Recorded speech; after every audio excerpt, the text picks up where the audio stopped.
না, তারা বাংলাদেশের না, ভারতেরও না। দুই দেশের মাঝখানে থেকেও পায়নি কোনো দেশের নাগরিকত্ব, পায়নি অধিকার। দীর্ঘ ৬৮ বছরের রাষ্ট্রহীন জীবনের অবসান ঘটেছিল ২০১৫ সালের ৩১ জুলাই মধ্যরাতে বাংলাদেশ ভারত ছিটমহল বিনিময়ের মাধ্যমে। একযুগে অনেকটাই বদলেছে একসময়কার চরম পিছিয়ে থাকা জনপদ ছিটমহলের চিত্র। তবে এখনও রয়েছে অপ্রাপ্তি আর বঞ্চনা।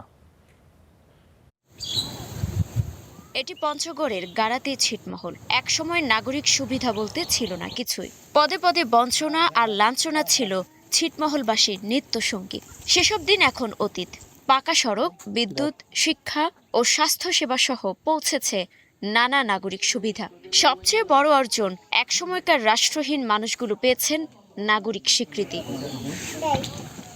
উন্নয়নমূলক কাজ হলেও কিছু অপ্রাপ্তি রয়ে গেছে। ছিটমহলবাসীর অভিযোগ, সহজে মিলছে না সার ও কীটনাশক। কমিউনিটি ক্লিনিকে রয়েছে ওষুধের সংকট। ছিটমহলের অবহেলিত ৩ থেকে ৪টা রাস্তা, প্রায় ৫ থেকে ৭ কিলো, এগুলা আমরা এখনো পাই নেই, গেজেটে পাই নেই। আমরা যে ওষুধ পানিগুলো পাওয়ার কথা ছিল সেগুলো পাচ্ছি না। গর্ভবতী মহিলাদের আয়রন ট্যাবলেট বা ক্যালসিয়াম এগুলো অনেক সময় গেলে দেখা যায় যে পাওয়া যাচ্ছে না। পঞ্চগড়ে মূল ভূখণ্ডের সঙ্গে যুক্ত হয় ৩৬টি ছিটমহল। এসব ছিটমহলে পোস্ট অফিস, কমিউনিটি সেন্টার ও পুলিশ ফাঁড়ির মতো কিছু অবকাঠামো এখনও পুরোপুরি চালু হয়নি। পিছিয়ে থাকা জনপদ হিসেবে সরকারের উন্নয়নের কাজে বিশেষ অগ্রাধিকার দাবি বাসিন্দাদের। চাকরি বাকরি এগুলি জানি তিনি নিজে তদন্ত করে দেখে তার দক্ষ লোক দিয়ে জানি এগুলো প্রতিষ্ঠান পরিচালনা করে। এলাকায় যেই পরিমাণ হারে কৃষি উৎপাদন হয়, সরকার যদি এটাকে নিজ উদ্যোগে যদি আসে, এটার উপর হস্তক্ষেপ করতো, এই জিনিসগুলো যদি কৃষকের থেকে নিতে পারতো, তাহলে কৃষক অনেকটা লাভবান হইত।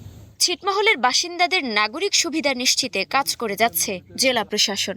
দক্ষতা উন্নয়ন কেন্দ্র তৈরি করা হয়েছে, যেমন একটা ছিল digital service and employment training centre. সোজা কথায় যদি আমরা বলি, এটা আইসিটি সেক্টরে উদ্যোক্তা তৈরির একটি প্রতিষ্ঠান, যেটি উদ্যোক্তা প্রশিক্ষণের পাশাপাশি কিছু নাগরিক সেবার প্রদানেরও কাজ তারা করেছে। বাংলাদেশের ভেতরে থাকা ভারতের ১১১টি এবং ভারতের ভেতরে থাকা বাংলাদেশের ৫১টি ছিটমহলের বাসিন্দারা বছরের পর বছর কাটিয়েছেন রাষ্ট্রহীন জীবন। ২০১৫ সালের ৩১ জুলাই মধ্যরাতে বাংলাদেশ ভারত স্থল সীমান্ত চুক্তি বাস্তবায়নের মাধ্যমে অবসান ঘটে সেই দীর্ঘ প্রতীক্ষার। Desk report, star news.